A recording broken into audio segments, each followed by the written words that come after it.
Good morning, friends, and thank you for joining Trinity United Methodist Church this morning for worship. I'm Pastor Ray, the seminary intern at Trinity.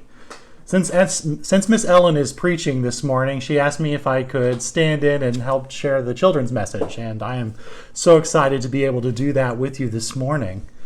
Now, this morning's Bible passage is actually not like a normal Bible passage. It's actually just a letter. Now, we probably hear a lot of times about letters, but back in the day, there was a lot of letter writing that used to happen. And so this letter is actually by a guy that's named Paul. Now, Paul lived a really long time ago, like 2,000 years ago. He lived a really long time ago. But Paul was really concerned about some of the struggles that some of his friends that were having and what they were going through. Now, I know we've all experienced some difficult times before, and we're probably experiencing some very difficult times right now, I'm sure of.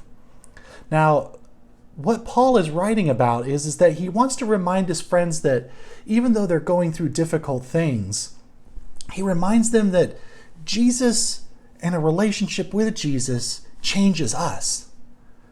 It's amazing. Jesus changes us. We are now, since we have been changed by Jesus and the love that we have experienced from Jesus and God, that we are now ambassadors of Jesus' love in the world.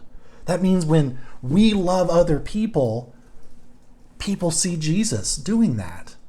And that's one of the things that it means to be a Christian. And that's what Paul is writing to his friends about. That he wants to remind them that our love for the world is not just us loving other people, it's because we have been loved. And that in difficult times, we need to love other people more fully than we have ever loved other people before. There are a lot of hard things that are happening right now. I know the news probably looks really bad. You've probably got your parents are a little stressed out. I'm sure even some of our pets are stressed out. I know my cat Rufus is a little stressed out. I don't have a dinosaur, I have a cat. So I don't have a Winston, but I have a Rufus instead. But I know there are some difficult things going on right now. And there's people that are scared, angry, some that are just upset, a lot of people who are really tired. Those are all important things.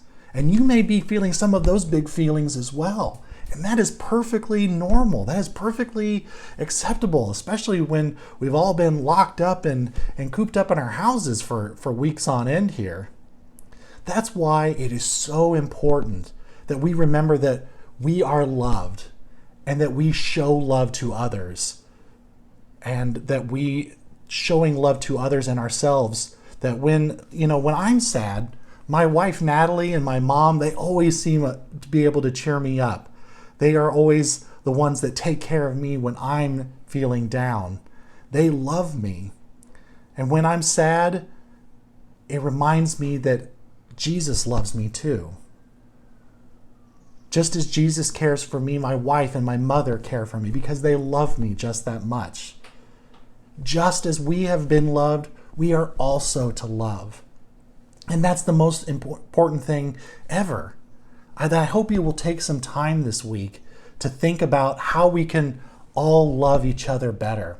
How can you love your mom and your dad or your family, maybe your siblings? How can you love people that maybe you can't even interact with? How about friends that you have to use FaceTime or Zoom to get in contact with? How do we love others more fully? Some of it is just saying nice things. Some of it is telling people I love you. And that is important. It doesn't have to be something big and elaborate and crazy, but sometimes just telling people that you love them and that you are there for them is really important. And I hope that you take time this week to think about how you can love your family during this difficult time. I pray that you have a wonderful week, my friends, and I hope that you will take care.